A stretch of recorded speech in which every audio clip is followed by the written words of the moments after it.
Daniel Alves, um dos maiores laterais da história do futebol. Ídolo, multicampeão, um cara que construiu uma carreira gigantesca, mas que viu tudo desmoronar da noite para o dia por causa de uma acusação gravíssima. A partir dali, foi julgamento na mídia, pressão absurda e uma história que para muita gente já tinha um final definido. Só que o que quase ninguém acompanhou é que esse caso virou completamente, e hoje a realidade pode ser bem diferente daquilo que ficou na cabeça das pessoas. Enquanto muita gente ainda acha que sabe exatamente o que aconteceu, existem detalhes, contradições e informações que simplesmente não chegaram até o grande público. E é justamente isso que muda tudo. No vídeo de hoje, você vai entender todos os bastidores desse caso, o que levou à absolvição e principalmente o que aconteceu com o Daniel Alves depois disso tudo. Eu sou o Marcelo Milos e depois da vinheta eu te conto.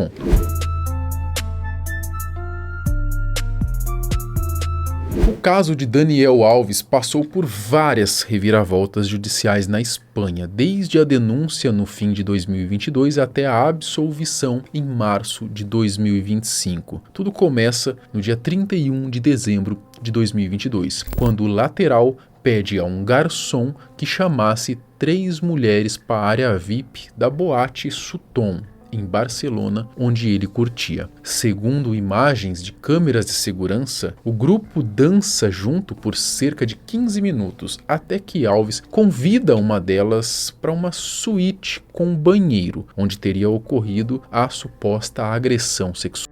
Após 16 minutos dentro do banheiro, o ex-jogador sai do local, seguido pela mulher. Porém, a caminho da saída, já com as amigas, ela começa a chorar. Diante da situação, a equipe de segurança da casa noturna pergunta o que aconteceu e a mulher relata essa suposta agressão, fazendo a boate acionar o protocolo para casos de violência sexual. Naquele momento, a polícia é chamada, colhe o depoimento da mulher, que depois é levada a um hospital para exames. Ali começa, já no primeiro dia de janeiro de 2023, essa novela envolvendo Daniel Alves e a acusação de agressão sexual. Disseram que o jogador teria tentado forçá-la a fazer sexo oral e depois agredir e a penetrado de forma violenta. Pesado, né? Os policiais reuniram depoimentos, analisaram câmeras de segurança e coletaram amostras biológicas e, após as primeiras análises, prenderam Daniel Alves quando ele voltava do México, onde estava jogando. Depois de algumas contradições nos primeiros depoimentos, o atleta, em abril de 2023, admitiu que houve penetração após a polícia encontrar sêmen dele na vítima. Ainda assim, Daniel afirmou que houve consentimento e disse que mentiu para esconder a traição de sua esposa, a modelo Joana Sanz. Mesmo com essa justificativa, nada mudou e ele seguiu preso para evitar que deixasse a Espanha. Em julho daquele ano, a juíza Ana Marín encerrou a investigação e decidiu processá-lo ao ver provas suficientes de crime, além de impor fiança de 150 mil euros para possível indenização sob risco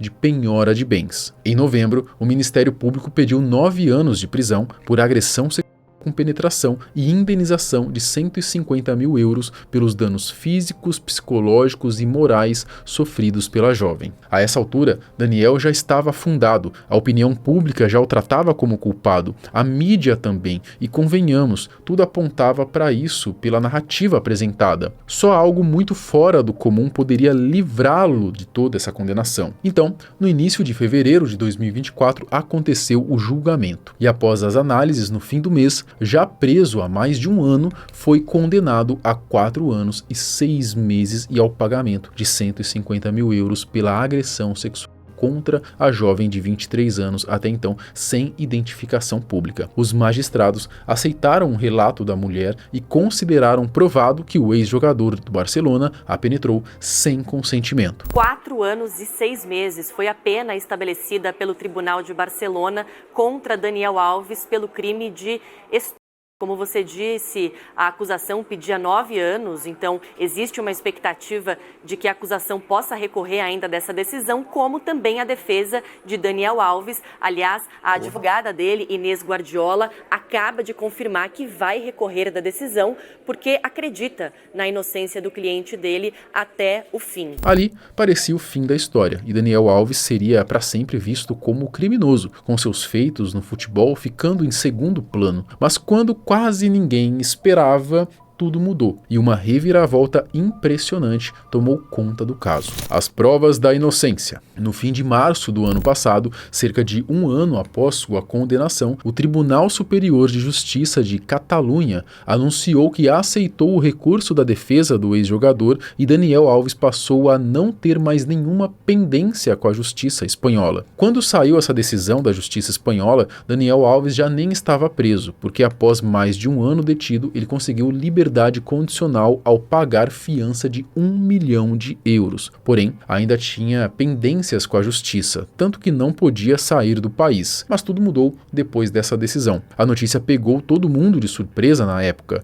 E aí você pergunta, o que fez as autoridades mudarem de posição? A defesa entrou com recurso de revogação e apresentou novas provas a favor do réu. Com isso, o tribunal entendeu que não havia elementos suficientes para manter a condenação. O tribunal aceitou o recurso da defesa e citou na decisão falta de confiabilidade no depoimento da denunciante e insuficiência de provas. Essa revogada apresenta déficits avaliativos que impedem o compartilhamento da avaliação do tribunal. O que significa no juridiquês? Que as provas, para eles, não estão muito evidentes. São insuficientes para manter a condenação de Daniel Alves. Exatamente. É por isso que eles, até no final desse texto, dizem que o tribunal ressalta não considerar aprovada a hipótese acusatória. Está dizendo assim, pode ser que ele não tenha cometido o crime, mas também pode ser que ele tenha cometido, né? Que a hipótese verdadeira é sustentada pela defesa do acusado. Então, está abrindo esse flanco para os dois lados, na possibilidade de que as provas são hipossuficientes, não são necessárias para darem sequência nesse processo e por conta justamente das provas que estão no processo é que há a revogação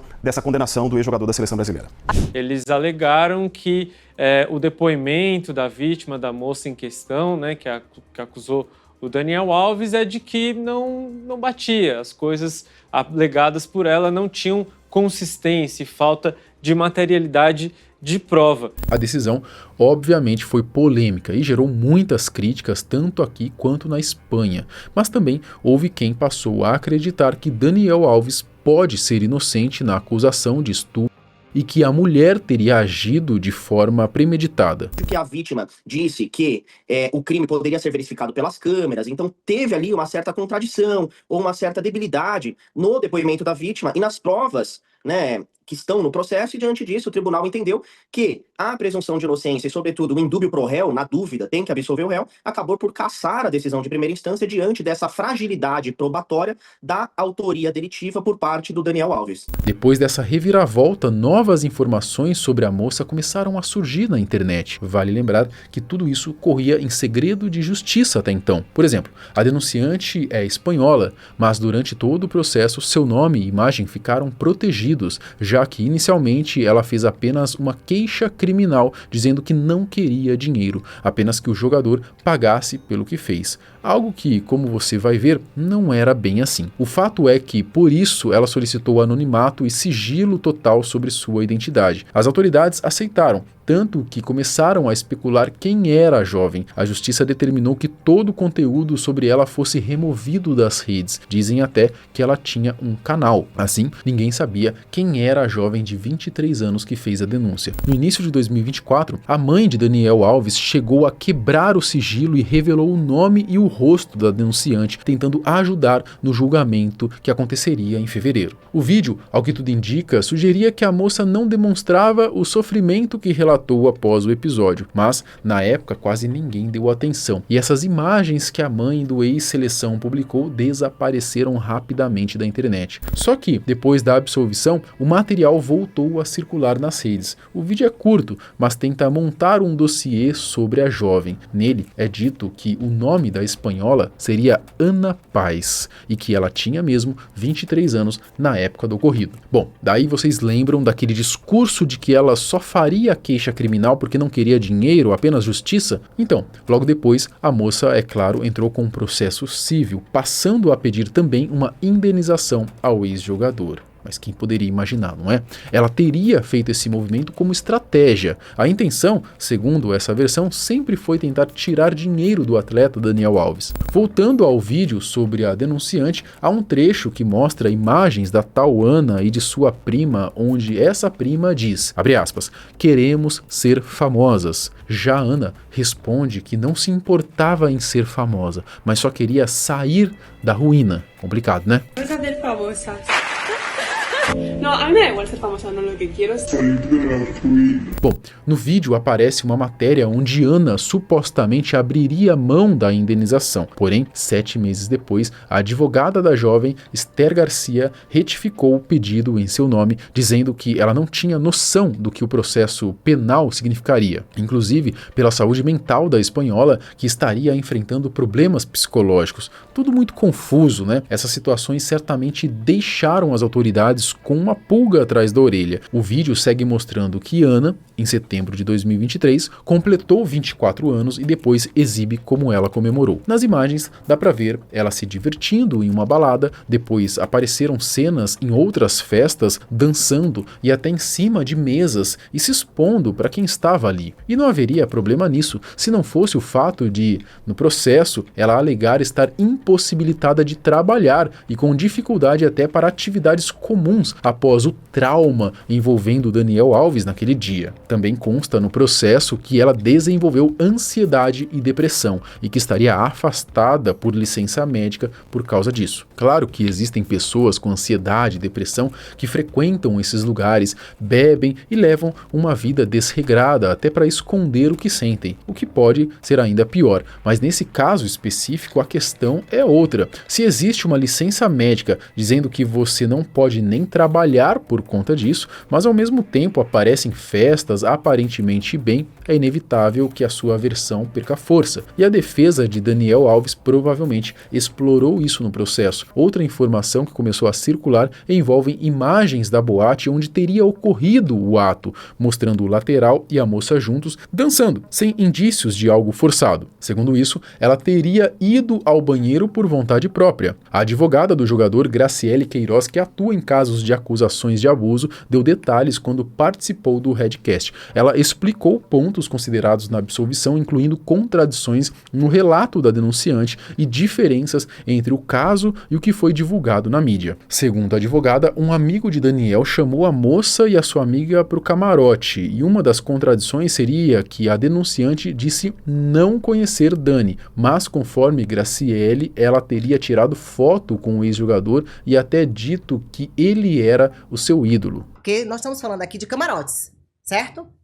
Nesse camarote, o amigo do Daniel chama ela, perguntando: quer vir pra cá? Ela sai do camarote do mexicano e vem pro camarote de Dani.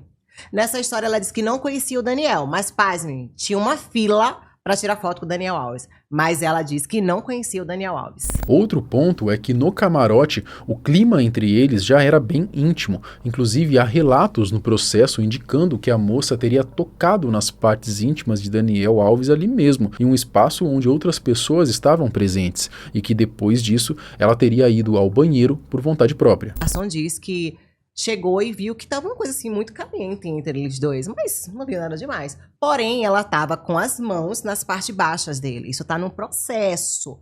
Qualquer ser humanozinho que não sabe espanhol, é só colocar aqui, ó, para traduzir.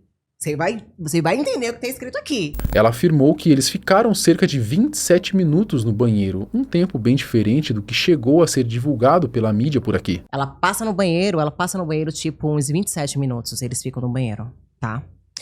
Depois ele sai do banheiro, ele cumprimenta todo mundo, ela sai, fala com a amiga dela, ela dá sinal pra amiga dela, que na gravação mostra ela dando sinal pra amiga dela, e começam a conversar. Quando o Daniel sai, que se despede de todo mundo, ela começa a chorar e fala: eu acho que eu fui penetrado por um famoso. Eu acho? Como assim eu acho? A advogada ainda revelou várias outras inconsistências no depoimento da moça que acabavam se contradizendo pouco depois. Porém, esses pontos não chegavam a ser mostrados pra gente aqui no Brasil. No momento que ela é conduzida até o hospital, é passado um suave na boca dela. e encontrado o esperma do Daniel. 15 dias depois? Não, no mesmo dia. Ah, no mesmo dia. No mesmo dia que ela disse que tinha sido penetrado por um famoso, ela fez o corpo de delito e é passado um suave na boca dela. Pra entender, tem que fazer tudo, né? E aí, primeira pergunta que a própria assistente de acusação faz pra ela. Você beijou a boca do Daniel? Ela disse, não. Não beijou? Não. Pergunta ela, você teve sexo oral com o Daniel? Não. Aí eu te pergunto, como é que o esperma dele foi parar na boca dela? Mágica. Só pode. E o Daniel cedeu o teste pra fazer sem problema algum. Que a todo momento ele quis ajudar. A advogada ainda trouxe mais detalhes sobre como correu toda a investigação, além de afirmar que a suposta vítima nem quis ser atendida pela psicóloga disponível pela polícia. Por que será? Nós estamos falando aqui de um médico legista em audiência, porque lá eles levam muito a sério o psicólogo, o psiquiatra, o médico legista. Outra coisa que eu conversei com a psiquiatra, eu conversei com a psicóloga, quando acabava a audiência entre uma pessoa e outra, eu sou a curiosa do rolê, entendeu? O momento que me deu, opa, então não vem falar com a mãe, eu digo, pode eu falar? Pode sim. Eu sou curiosa. E aí eu conversando com a psicóloga, eu falei assim, a senhora que atendeu a fulana, assim, como é que ela tava? Ela falou assim, doutora, ela não quis ser atendida. Eu falei, não, ela não quis ser atendida. Não, ela não quis. A gente tentou, falou com ela uma vez, da segunda vez ela disse que estava bem, mas ela não quis ser atendida. Nós estamos falando que o país pediu para ela fazer tratamento e ela não quis fazer tratamento.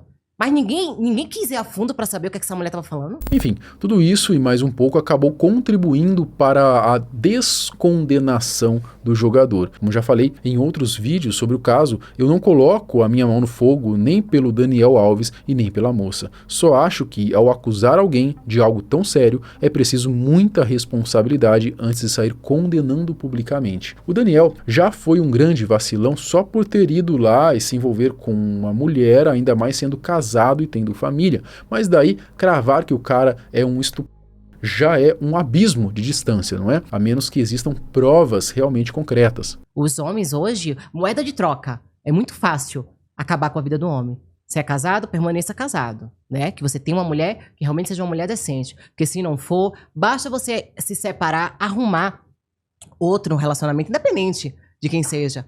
Quando ela pegar a sua filha, que ela não quiser mais você, ela vai dizer, olha, eu peguei a criança e tava avermelhado as partes íntimas dela. Acabou. Estamos falando aqui de 8 a 15 anos de prisão. Como é que combate isso? Você precisa de um advogado combativo. Porque a Maria da Penha, você não precisa de advogado. Vai ser revogado. Então, Maria da Penha é revogado.